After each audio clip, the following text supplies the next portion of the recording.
A reading from the book of the prophet Isaiah. The Lord has sent word against Jacob.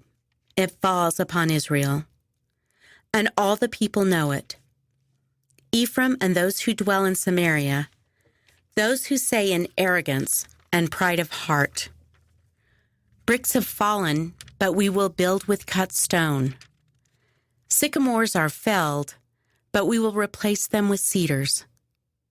But the Lord raises up their foes against them and stirs up their enemies to action. Aram on the east and the Philistines on the west devour Israel with open mouth. For all this, his wrath is not turned back, and his hand is still outstretched.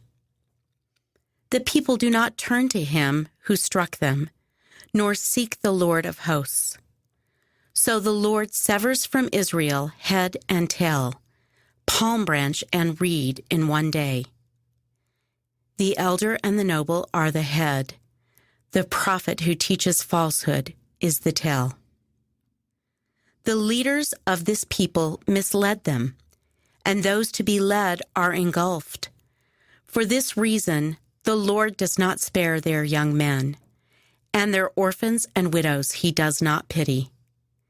They are wholly profaned and sinful, and every mouth gives vent to folly.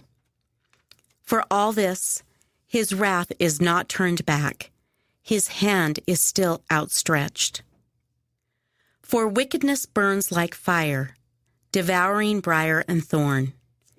It kindles the forest thickets, which go up in columns of smoke. At the wrath of the Lord of hosts, the land quakes, and the people are like fuel for fire. No man spares his brother, each devours the flesh of his neighbor. Though they hack on the right, they are hungry. Though they eat on the left, they are not filled. Manasseh devours Ephraim, and Ephraim Manasseh. Together they turn on Judah. For all this, his wrath is not turned back. His hand is still outstretched. Woe to those who enact unjust statutes and who write oppressive decrees, depriving the needy of judgment and robbing my people's poor of their rights, making widows their plunder and orphans their prey.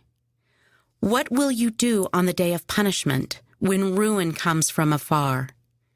To whom will you flee for help? Where will you leave your wealth, lest it sink beneath the captive or fall beneath the slain? For all this, his wrath is not turned back.